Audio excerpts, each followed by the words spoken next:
నమస్తే. మనకి next CM ఎవరు వస్తే బాగుంటుంది? జగన్ గారే రావాలనుకో. ఎందుకన్నా? ఎందుకంటే ఇప్పుడు మళ్ళీ 5 ఏళ్ల పాలన నుంచి మళ్ళీ తీసుకొస్తే కొత్త సీఎం వస్తే మళ్ళీ ఈ ఆంధ్రప్రదేశ్ మళ్ళీ వ్యవస్థ అనేది ఇదైపోతుంది. మళ్ళీ తీసి ఇవన్నీ ఆఫీసులన్నీ మళ్ళీ కట్టాలంటారు. ఇవన్నీ ఇప్పుడు ఆల్రెడీ చంద్రబాబు హయాంలో జరిగిన అమరావతి ఇవన్నీ తీసేసినారు కదా. 3 రాజధాని మంచిగానే చేసినారు. కానీ నెక్స్ట్ జగన్ సీఎంగా ఉంటే 3 రాజధానులు కూడా యాక్సెప్ట్ కూడా మంచిగా ఉంటుంది. అన్ని వైపులా అభివృద్ధి చెందుతుందని మా ఆలోచన. చంద్రబాబు గారు నన్ను గెలిపి నేను ఇంకా మెరుగైన పథకాలు ఇస్తాను. చంద్రబాబు ఎందుకు జగన్ గారే ఇస్తున్నారు, ఎంతకన్నా మంచి పథకాలు ఎవరు కావాలా? అంటే ఆడవాళ్ళు బస్ ఛార్జీ ఫ్రీ కానీ సంవత్సరం 3 సిలిండర్ ఎందుకు బస్ ఛార్జ్ ఎందుకు ఫ్రీ? అవసరం లేదండి. అసలు ఇప్పుడే ఏపీ స్టేట్ ఆల్రెడీ అప్పుల్లో ఉంది. మళ్ళీ అది పెట్టిన తర్వాత మళ్ళీ అప్పుల్లో కోరుకుపోతుంది. మళ్ళీ ఎందుకు? మరి 2024లో చంద్రబాబు పవన్ గారు కలిసి వస్తున్నారు. ఇది రాని అంటే వాళ్ళతో కలిసి రావడం వల్ల జగన్ గారు భయపడుతున్నారండి. జగన్ గారు ఎందుకు భయపడతారు?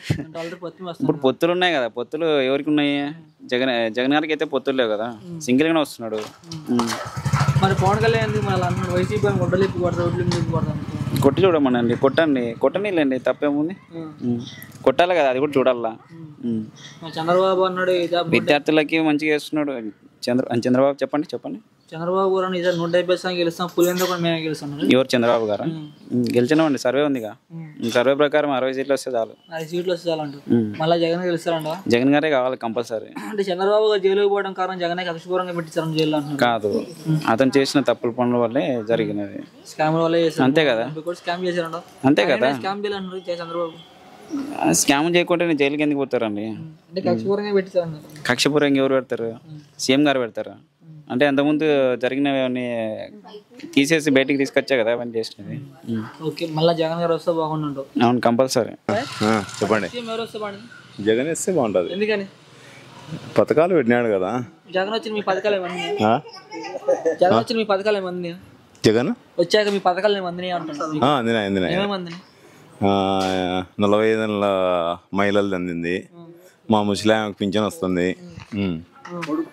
కొడుకు ఫీజు రియంబర్స్మెంట్ పడుతుంది. ఇక్కడ పథకాలన్నీ ఇచ్చి ప్రజలను సోమవారం చేస్తున్నారు. ఏం అట్టన్నీ ఎందుకు కనుకాలా? పథకాలన్నీ అందరికి అందుతున్నాయి, ఒక వైసీపీకి ఇస్తున్నారు. అందరికి అందుతున్నాయి. పార్టీ పరంగా ఏం లేదు. మా చంద్రబాబు గారు నమ్మండి, ఇంకా మెరుగైన పథకాలు ఇస్తాను చంద్రబాబు అన్నారు. చాలు, ఈయనకి ఇచ్చిన కాడికే చాలు, ఇంకా ఆయనే ఇచ్చాడు. అంటే జగన్ వచ్చినా మన రాష్ట్రం అప్పులు పాలు అవుతుందంటున్నారు కదా. ఆయన వచ్చాక ఎక్కువ పథకాలు ఇచ్చే ఎక్కువ అప్పులు కావా?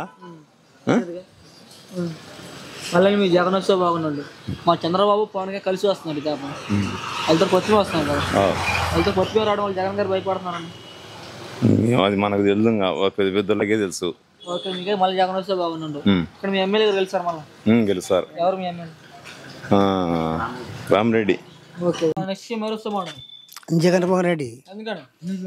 మాకు చెప్పిన నవరత్నాలు అన్ని చేసినాడు, ఆయన రావాలి మాకు. ఎన్ని పథకాలు వచ్చినాయి మీ జగన్? అన్ని వచ్చినాయి. ఆయన చెప్పిన పథకాలన్నీ చేసినాడు. అన్ని వచ్చేసినాయి. పథకాలు ఇచ్చిన ప్రజలు సోమరిపోతులు అవుతున్నారు. దానికి మనం ఏం చేస్తాం?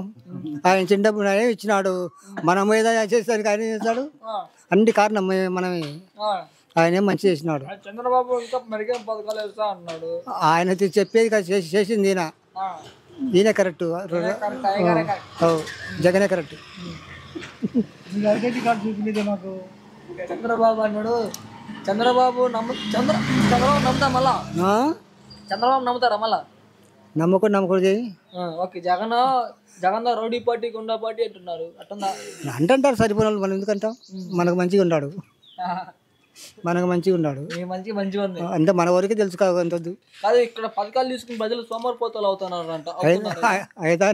ఆయన చేస్తాడు తప్పు మంది పెట్టుకొని. ఆయనే ఇచ్చేసినాడు. జగన్ జగన్ గెలుస్తాం. ఎమ్మెల్యే గారు గెలుస్తారా?